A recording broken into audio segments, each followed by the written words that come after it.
What's going on, everyone? Welcome back to the channel. It's been a while. It's been like 3 weeks. I was having some issues with my PC. To get into the shop, nothing was wrong with it. It was just being shite for no reason. So that's why there's been no videos whilst everything has been happening. John Cena turned heel. I didn't make a video because my PC wasn't working right. Elimination Chamber happened. I didn't make a video.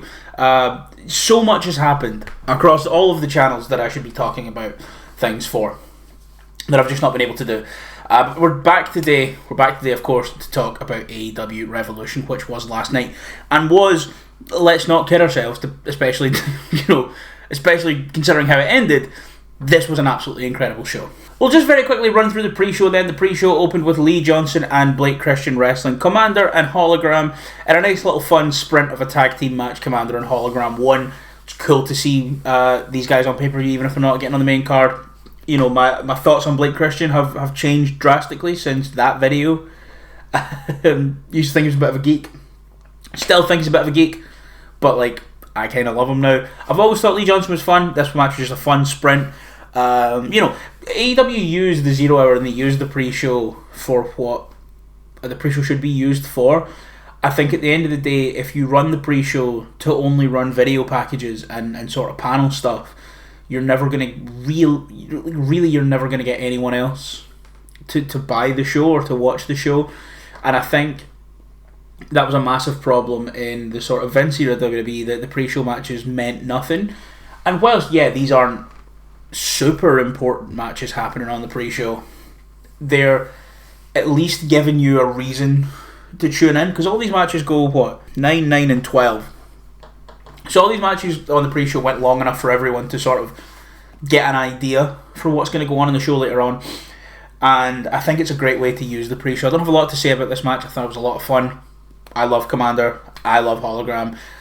You know, Blake Christian and Lee Johnson are also really cool, so I enjoyed that match. We then went to an 8-man tag match, which saw Shane Taylor Promotions, which consisted of Shane Taylor, Lee Moriarty, Carly Bravo, and the Captain Sean Dean, taking a big fat L to the Undisputed Kingdom of Adam Cole, Kyle O'Reilly and Roderick Strong, and the TNT champion Daniel Garcia. Match was fun. Heels versus babyface. On the babyface sides, can they coexist? Then obviously, right at the end, Garcia tagged himself in on Cole, who has been eyeing up that TNT championship, locked in the Dragon Tamer, stared Cole in his eyes as he won the match with that Dragon Tamer. But it was still, like I say, a good match. It's a pre-show match to get all these people on, and as well, putting a name like an Adam Cole in the pre-show probably gives more people a reason to want to see what's going on in the main show. I thought it was fun. Again, nothing I can really say here.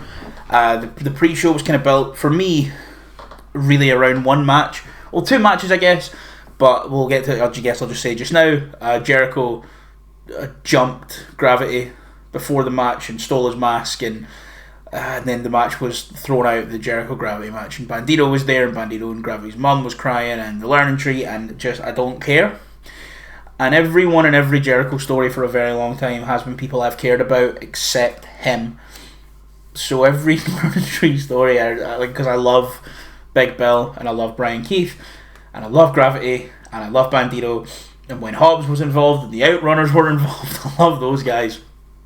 And Jericho. But then, the main thing for me on this pre-show, and I would guess the main thing for everyone on this pre-show, was the 6-man tag team match to close the pre-show, where MXM Collection and Johnny TV wrestled two of the members of the conglomeration in Orange Cassidy and Mark Briscoe, and Big Boom AJ. Boom! This match had everything. This match had the Rizzler dressed as Orange Cassidy. This match had Big Justice hitting Mansoor with a powerbomb. This match had Mansoor stealing the Rizzler's double chunk chocolate cookie, throwing it on the ground to one of the biggest boos of the night. This was just so much fun, bullshit nonsense. And the thing is, Big Boom AJ, I love Big Boom AJ. I think he's great. And obviously, you know, he's a big dude. He's kind of an older dude. Was a wrestler 20 years ago.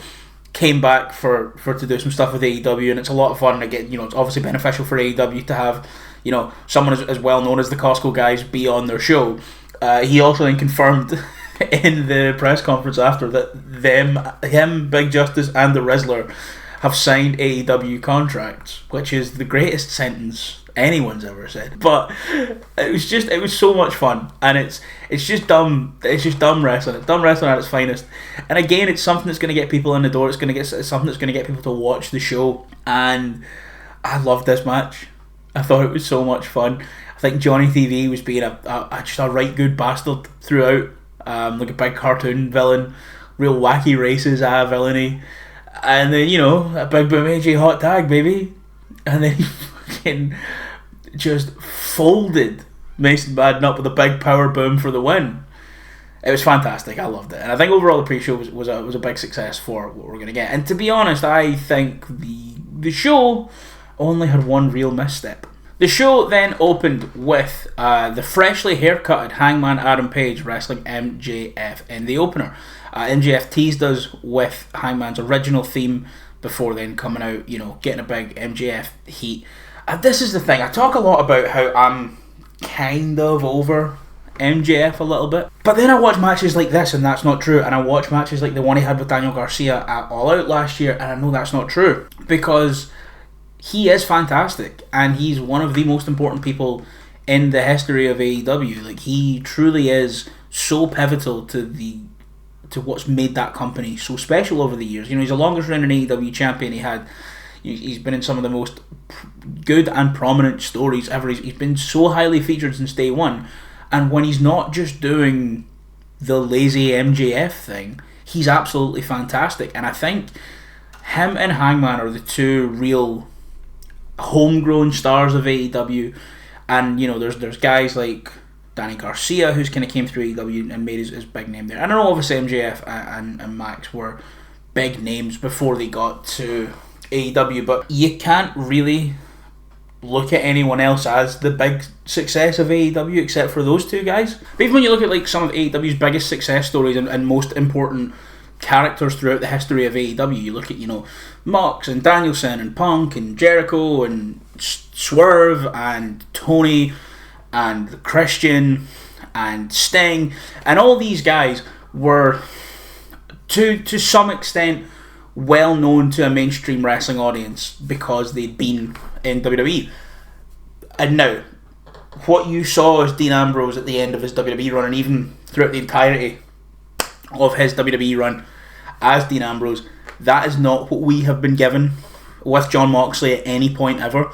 That's something completely different, but there is still a knowledge to a casual wrestling fan there, whereas guys like Max and Hangman, they were indie guys, Ring of Honor guys. In Hangman's case, Max was like the king of the indies in 2018 and 2019, and to see how far both of them have come in AEW is fantastic, and to see them wrestle, like I say, it's AEW's greatest hero and villain squaring off one-on-one, and it was a fantastic match.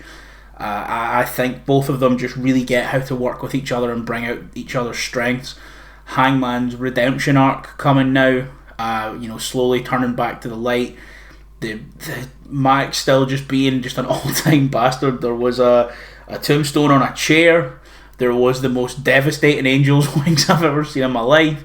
Just a really good match, a really fantastic match. Both of these guys are so good at all parts of wrestling, and I understand there's people who seem to think you're good at wrestling or you're good at storytelling, as if what you're doing in the ring is not a part of the storytelling, because WWE COVID wrestling has ruined modern professional wrestling. That's a video for another day. Both of these guys are so fucking good at what they do, and everything they do in the ring matters, and every single move they do, especially when they're in there with a guy like the other one who just gets it so well. They're incredible together. They are absolutely incredible together, and I thought to open the main portion of the card, this was fantastic. Up next then for the AEW TBS Championship, Mercedes Moné wrestled Momo Watanabe, and I've seen a lot of people on Twitter be like, this match kind of sucked. Did it?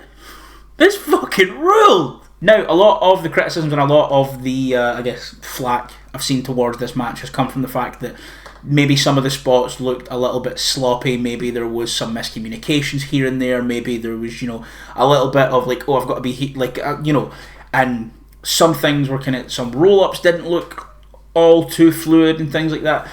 But at the same time, the people who are complaining about that are the same people that were complaining about the match that, was it Hologram just had with Dralistico? Or the Aramis had, or the Gravity had with Dralistico. There was a lucha match on Collision that's just happened. Dralistico was in it. And the same people who were saying all these same things about the Mercedes and Momo match were saying, oh, this looks so over choreographed and they're just going from spot to spot. You can't have it both ways. It either looks like a struggle and it looks like a fight, like Mercedes and Momo did, or it's, you cannot complain for both sides of that coin. And I think the fact that, this maybe wasn't the smoothest, this maybe wasn't the most fluid, really, really went in the favour of this, because it felt like a struggle from the bell. It felt like a struggle from the second the ref rung the bell, and I think that really worked here. Listen, it's no secret that I think that Mercedes Moné is probably the best American women professional wrestler of all time. Now, is she my favourite of all time as an American women professional wrestler? No, that is Willow Nightingale. However, I think, apart from, Manami Toyota, Akira Koto, Aja Kong, just all of the fucking legends, Meiko Satomura, apart from all those guys, right, if you take all of the 90s Joshi legends out of it, and you take away some of the current Joshi stars away, I truly believe, in terms of Western professional wrestling, in terms of women in Western professional wrestling, I do not think there is anyone better than Mercedes. And Momo is an absolute fucking star as well. And the pair of them here, they just went off. They really just played to their strengths here. Momo just coming in with some of the stiffest kicks I've seen in a long time. That one right at the end, just right to the fucking jaw, was insane. When she had Mercedes in the Tree of Woe and she's just laying them in, that was just... I was wincing with every kick that Momo threw at Mercedes. I think Mercedes, doing what she does best, using her speed and her agility. And as much as, there were some maybe missteps that made some moves look a little bit sloppy, I loved every part of it. Every part of this match felt like a struggle for both women, trying to come out on top, trying to prove that they are the better competitor over the other. It did look at the end like Momo went over on her ankle right towards the end. Apparently she was helped to the back. Hopefully that's not anything serious, because I love Momo Watanabe and I do not want her to be injured and out for any period of time. But it was a fantastic match for me, and I really enjoyed watching them two get in the ring, because they're two of my favourite wrestlers in the world, probably. However, of course, Mercedes did retain that AEW TBS Championship with was it the Moneymakers? Oh my god, I can't remember all the names of her finishers, but she did the sort of cliffhanger DDT and then into what used to be called the bank statement for the win, and an incredible match that went just a shade under 20, which I found a little bit confusing when we'll talk about a match later on. Up next then, we had the number one contenders match for that AEW World Championship. Swerve Strickland, former AEW World Champion, versus Ricochet. Ricochet walks out to a chorus of boos in the embassy robe, which he's put his logo on. Just the worst guy. Just the worst guy. Then Swerve had a live drummer for his entrance, which was really distracting because he was kind of offbeat sometimes and it really annoyed me. It's not a particularly tricky beat to keep up with, but apart from that, Swerve obviously came out. These two have been feuding for a while, and they've really been getting the best out of each other. And I think when Ricochet came to AEW, a lot of people, myself included, was very excited to see him there. But to me, there was a very obvious ceiling on Ricochet. There was a very obvious, he can go this far. And that's not to say it wasn't a high ceiling, but I think, Ricochet has never really, especially in his time in WWE, never really shown any real signs of being able to put a character across particularly well. And he doesn't necessarily need to be a good promo guy to do that. I don't think you do need to be a good promo guy to do that. But Ricochet to me is, well, on the one hand, you've got a Jey Uso who is a Until the Bell Rings wrestler, except Jey Uso's promos are also dog shit. But you've got someone who, for the most part, gets everything right about all of the rest of the presentation, and then when the bell goes, doesn't work. And then on the other hand of that, to me, you had a guy like Ricochet, who, as soon as he's in that ring and that that bell has gone and the match is going and we're flowing and we're in the pace of it, he's borderline untouchable. But a lot of the rest of his presentation has never particularly worked for me, because he could sometimes be a charisma vacuum. So because of that, I just kind of assumed he's going to come in, we're going to run back the Ospreay match, we're going to have some fun, he'll maybe get a run with the International or the TV or the TNT Championship. Cool. That's fine. That's where Ricochet is right now. That's cool. Let him go in there, let him work, let him put on bangers in the ring. And in this story with Swerve has just completely flipped it on its head. And the fact that he was able to lean in to the not getting the reactions to then the crowd booing him towards the end of last year and turn it into the most interesting Ricochet has ever been is absolutely fantastic. And I think when you look at someone like Swerve, who's came to AEW again and taken a lot of the criticisms levelled at him before with like his character work and what he does outside of the ring, and is there a ceiling on him, you look at two people who have came to AEW, completely reinvented who they are, and completely shown sides of themselves that have given both of their careers so much more longevity. This was to me, this feud's always been really interesting to me, and to see them blow it off, I knew they had to deliver, and they absolutely did. We did have some big moments in this match. There was a point they're brawling on the outside. Nana tries to grab Swerve, who shoves him. Nana then walks off, and everyone thinks that partnership is now done, because it seems it's now done. And Ricochet uses that to take advantage. Ricochet just being a real piece of shit throughout the match. Later on in the match then, he starts wearing the embassy robe, which Nana kind of comes back to be like, get the fucking robe off.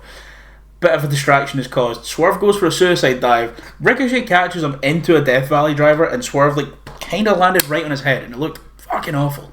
But both of these guys, man, they came in, just had an absolutely incredible match. They had Leslie Jones in that crowd going insane, like an old school Territories fan, ready to hop that barrier and put the boots on Ricochet if he got that 3 count. But both of these guys, there's not many people better, bell to bell, than either of these men. And both of them played off of their strengths so well here. Both so agile, Swerve so powerful and so explosive. I just think both of them really complemented each other well here. And Swerve then in the end pick up the win with the JML driver, which is now called the Big Pressure, I think they called it. And he is now going to face either Adam Copeland or Jon Moxley. We then got to the segment of the show that was a little bit of a dip in quality. I don't necessarily think it was a bad part of the show, but I think the opening stretch of the show was so good. What's to come after this little stretch of the show, for the most part, was so good.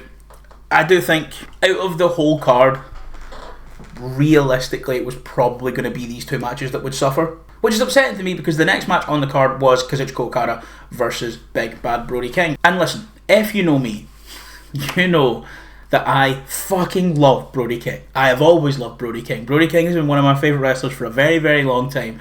I am a noted and historic card-carrying member of the Big Bad Brody King fan club. He's the best. But this feud with Okada, you had Okada sort of building up to the match with Buddy Matthews, which I thought was fantastic. And there was more of a runway there. And then this story was more Okada being like, oh, I beat up your friend, now I'm going to beat you up, I guess. Fine, I guess. However, I do think it's so funny that Okada's gimmick in AEW is he's like, I'm the biggest wrestler, I'm the greatest professional wrestler in the world, probably maybe of all time. I'm going to laugh at everyone and take nobody seriously because none of you strike fear into my heart. And I think that is so funny.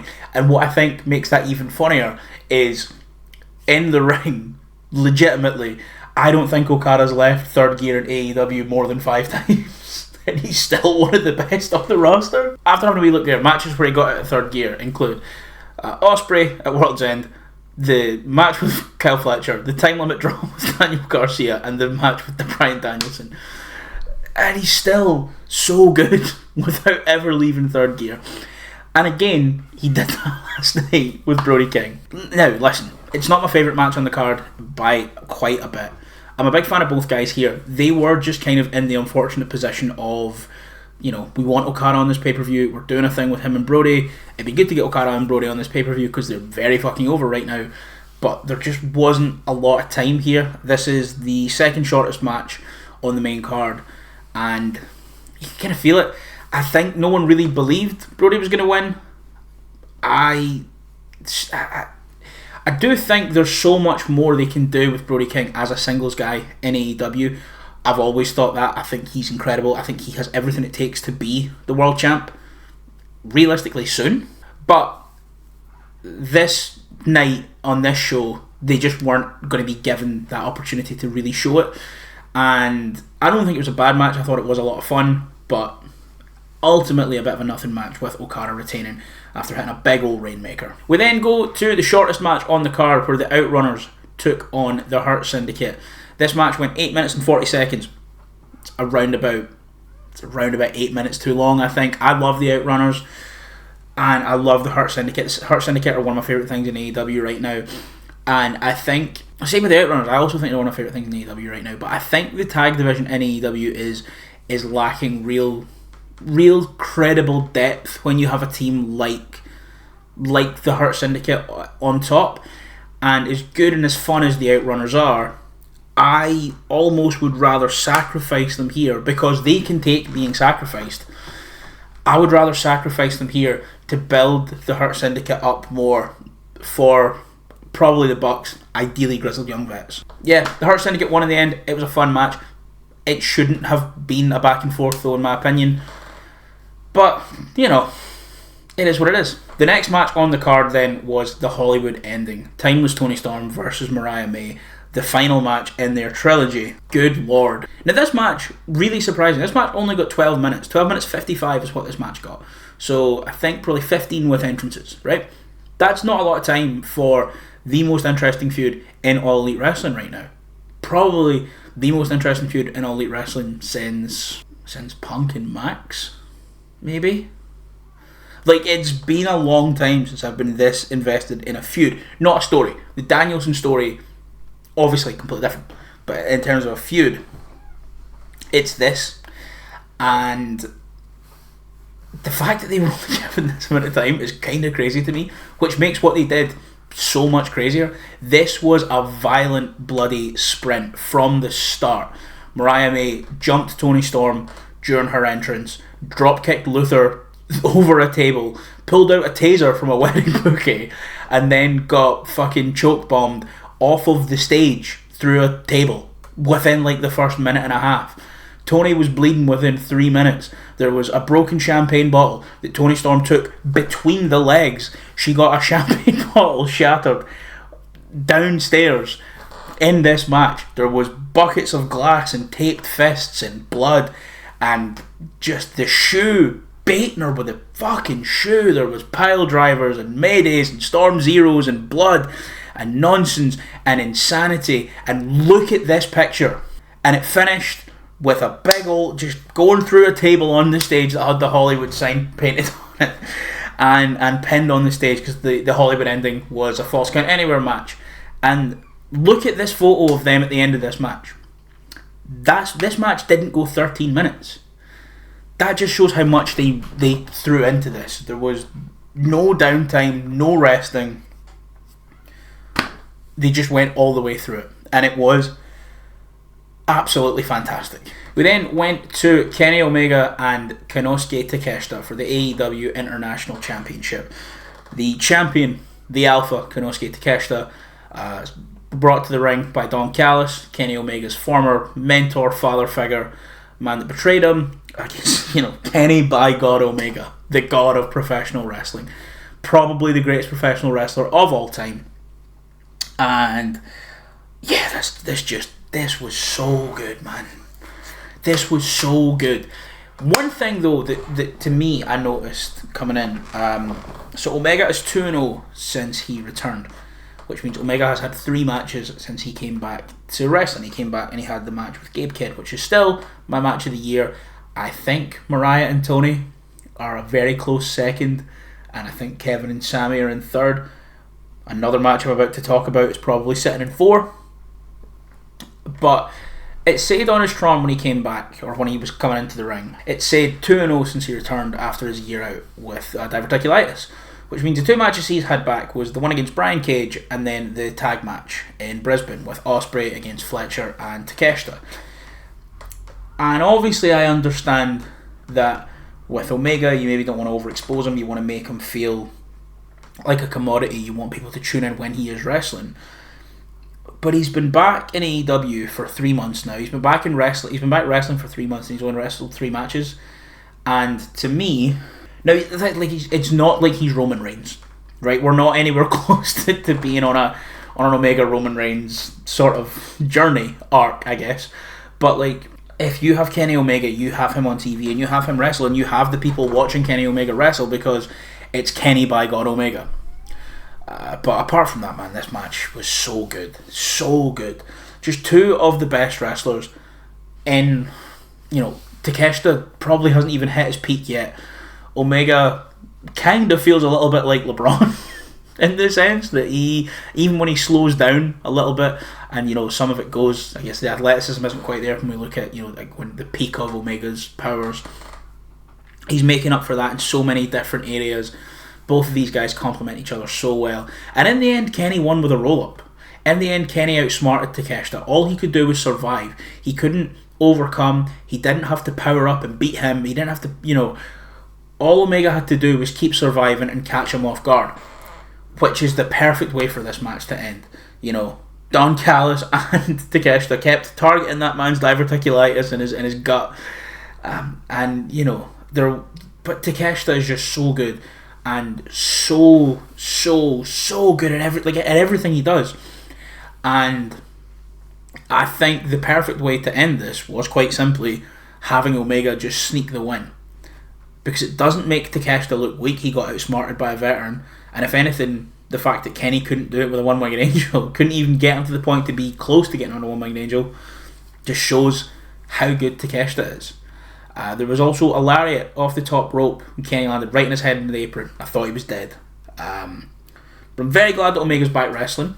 Tony Khan, have him wrestle more. We then come to the penultimate match of the night, Kyle Fletcher versus Will Ospreay in that steel cage. Yeah, man. Yeah. I feel like I come on here quite a lot and I talk about Will Ospreay as a wrestler I struggle to get. And it's not that I struggle to get Will Ospreay, I feel like that's probably a bad way to word it. I feel like watching Ospreay matches, to me now, they feel very formulaic. And Ospreay has become, at least to me, I watch Ospreay do moves to set up a counter to a move, so I can do my new cool move that I've just started doing. And that wasn't the case, 2015, 16, 17, 18, 19, when Ospreay was probably my favourite wrestler in the world. Over that prolonged period of time, he's probably the person that sat highest up my estimation for the longest, I guess, if we combine everyone's time and average it out. And I just kind of think over COVID, a lot of what really drew me to Ospreay started to disappear from his game. And he's not someone I've been super invested in for a while. I think, to me, a lot of Ospreay matches nowadays don't have a ton of replay value. And I think a lot of the replay value is based mostly on his opponent. And this is... But with this, I kind of feel like Ospreay is becoming not the Ospreay of old, but when I watch this match and a lot of his recent output, I kind of see myself and feel myself falling in love with Ospreay the way I did when I was 15 and I found his matches for the first time. There's just something different to him over these last few months. And yeah, again, I talk a lot about how, to me, Ospreay has, at least for the last few years, only been as interesting as his opponent. And maybe that's just because he has been wrestling Kyle Fletcher, who has for a very long time been one of my favourite wrestlers on the planet. He's right here. He's right the fuck here. So is this man, Mark Davis. They're probably my second favourite tag team of all time is Aussie Open. And, maybe Ospreay will go into his next feud and it'll be against... I don't know. But maybe he'll go into his next feud and it won't be against someone I find that particularly interesting. And I just won't care that much. I didn't overly care for the MJF feud last summer. I can see the changes in Ospreay's game to the point that I feel myself falling back in love with watching Will Ospreay wrestle. And now, maybe that had to do with Kyle Fletcher. Maybe that had to do with the fact it was a steel cage match. Maybe that had a lot to do with the fact that the match just fucking ruled. But this match was unbelievable. Unbelievable. The way it started, the visual of it starting with both of them stood on opposite ends of the cage, on top of the cage. The just bloody sprint the blood pissing at both of them. A Spanish fly off the top of the fucking cage. Davis getting involved, busting himself wide the fuck open. It was a bloody, violent, beautiful, glorious professional wrestling violence. My favourite phrase on this channel. Glorious professional wrestling violence is exactly what that match was. And like, I always try not to be super reactionary on this channel, especially when talking about just how good a match is, and you know, the all-time greats or the pantheon of a wrestler's career or whatever. Top 3 Ospreay match for me right now, only behind Danielson at Dynasty and Shingo in the Super Juniors final. Off the top of my head, that's exactly how I feel right now. I don't think... Is it? I mean, it might even be better than the Omega match at Wrestle Kingdom. I kind of forgot about that one, but it's up there in that caliber of match. And I feel like Kyle Fletcher has been having a coming out party for the last year, pretty much since Davis's injury, like a year and a half ago or whenever that was. I feel like Fletcher's really been allowed to show who he is and how good he is, and especially when you look at this run recently, he's really been allowed to show just how fucking good he is. But you know, and it's 4 matches with Ospreay that he's had over the last couple of years or whatever it's been. You know, I've really shown just how special this man is, but I don't think anything showed it quite like last night. That was fantastic. Kyle Fletcher is the future of professional wrestling, and I've been saying that for a very long time. I got this in 2018, and I was saying it before then. Ospreay then did pick up the win after a Hidden Blade and a Tiger Driver 98 onto Kyle Fletcher, who was screaming that he fucking hates him, and yeah, he vanquished probably his greatest foe. And then I guess I have to talk about it, the stinky main event. Cope, I love you. Mox, I love you. Christian Cage, I love you. What was this? Cope's not been the same since he came back from his leg break, and his AEW run from his debut up to his leg break is one of my favourite times watching him throughout, you know, my conscious time as a wrestling fan. Like, his first AEW run before he broke his leg in that cage match is genuinely, you know, it's up there in terms of like just the quality and the vibes, and I loved it. I thought, you know, some of the best work of his career. Maybe not like some of the best, you know, obviously look at like TLCs and all that, but I think like, I don't know, it was one of my favourite runs of his career ever, and I think the matches really spoke for themselves, and I think since he's been back, he's just not been the same. And you know, maybe that has a lot to do with coming back from such a bad injury at such at such a stage of his career, and maybe we should have been keeping him in tag matches, and maybe we should have been keeping him kind of doing other things before we get him back into singles matches and get him maybe a little bit back up to speed. But we put him in here with Mox, and then eventually Christian Cage for nearly 27 minutes, and it was just a stinker. I don't think they had a ton of chemistry. You get Christian involved to sign his contract to cash in. He's been holding on to that for, you know, a long old time now, and you know, you do all that. He's been holding on to that contract since All In, and he comes in to make it a 3-way to then get choked out, presumably because Cope didn't want to eat a pin. And we still keep the title on the Death Riders, we still keep the title off of TV effectively, when we could have just put it on Cope for a minute, put it on Christian Cage, and then give Cope his rematch on TV and lose, and then shuffle him back down the card to kind of build his reputation back up with the fans, and give Mox time away to rebuild and rehab his character. And then you can even put it on Christian Cage just until Dynasty and lose it to Swerve. But it was a stinky main event.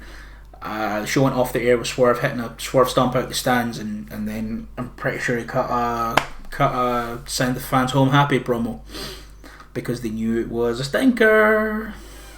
It was a stinky end to the show, and it just really solidified the fact that no one really wanted to see that match, and everyone wanted to see Mariah May and Toni Storm.